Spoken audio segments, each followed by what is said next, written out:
Good morning. I have a question here from a commenter who is asking about having her friend's partner arrested. Hi, I'm Dr. Natalie Jones. I'm a licensed therapist. The commenter writes, Hi, Dr. Jones. I have a question I'm hoping you can speak on. My friend's husband physically abused my friend within an inch of her life. I was a catalyst in him getting arrested and many people finding out about what he did. Should I be afraid of him coming after me? Is that something that abusers do often? Thank you so much for asking this question. I think it's a very useful question and one I'm surprised I haven't been asked before yet. To answer your question, at the very end, is it possible for an abuser to come after you? Absolutely. Do abusers come after people when they intervene? Absolutely.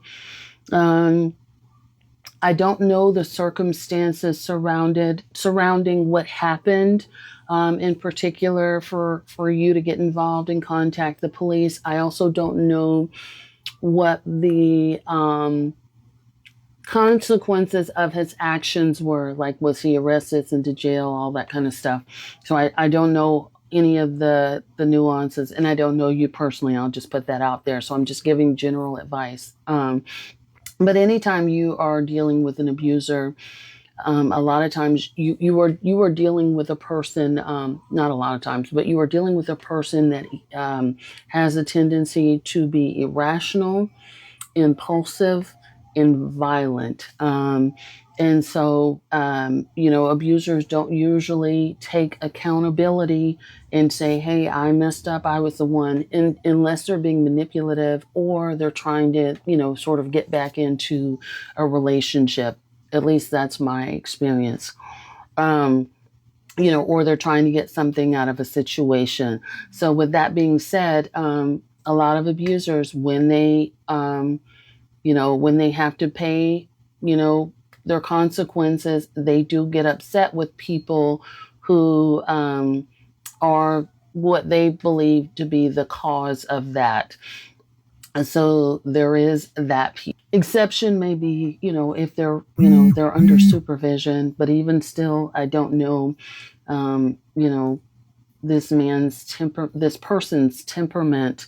So even if they're out on probation or pretrial or something like that, people still violate all the time with that kind of stuff. So yes, he could potentially come after you. So you just want to be safe. You want to be aware. You want to take precautions and protective measures. Another nuance that I think that you or anybody that finds himself in this predicament should be concerned with, which is a lot more common than the abuser coming after you, is the alleged victim turning on you. And I hate to even say that, but sometimes what tends to happen is when uh, couples get back together where there's domestic violence, and the woman goes back. Um, again, falling into that cycle, then they begin to view anyone that tries to intervene or has intervened, even if you're rescuing them, as a threat to their relationship or their happiness, or they start to turn it into this dialogue where you're jealous of me, you're jealous of what my man and what we have, and on and on and on. So you may actually experience, which I hope you don't, you may actually experience blowback from your friend. And a lot of times, friends will terminate relationships with their friends who try to intervene and rescue them for their own safety. So, just be careful with that and make sure you're not doing more work to rescue her than she is doing for herself, because that's typically where you start to see people react out in that way towards you. So just be aware, be cognizant, make sure you have your own protective measures, whatever you're comfortable with, um, and don't play any games about that kind of stuff. But you might have intimidated him and let him know that, hey, you've called the police. and you don't mess around. But there is a propensity for violence. You've seen that, unfortunately, through your friend.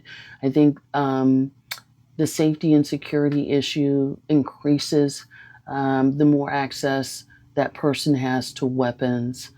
So if they have access to guns, and things like that, um, then that, you know, and if they're unstable, the other thing, if you add alcohol and other drugs to the mix, anything that would, ratchet up that propensity for violence, you always want to be prepared, and there is always a risk in terms of getting involved and trying to help someone. That risk also increases, again, if your friend is not leaving her husband, she wants to continue to stay in that relationship. They're going to work it out, or she starts telling you a narrative that he's changed. For your own safety and security, I would back up out of there and not really get involved anymore if she goes back. There have been a lot of friends and family members who have tried to intervene on behalf of someone else and ended up catching a stray. I hope that helps. Thanks so much for asking that.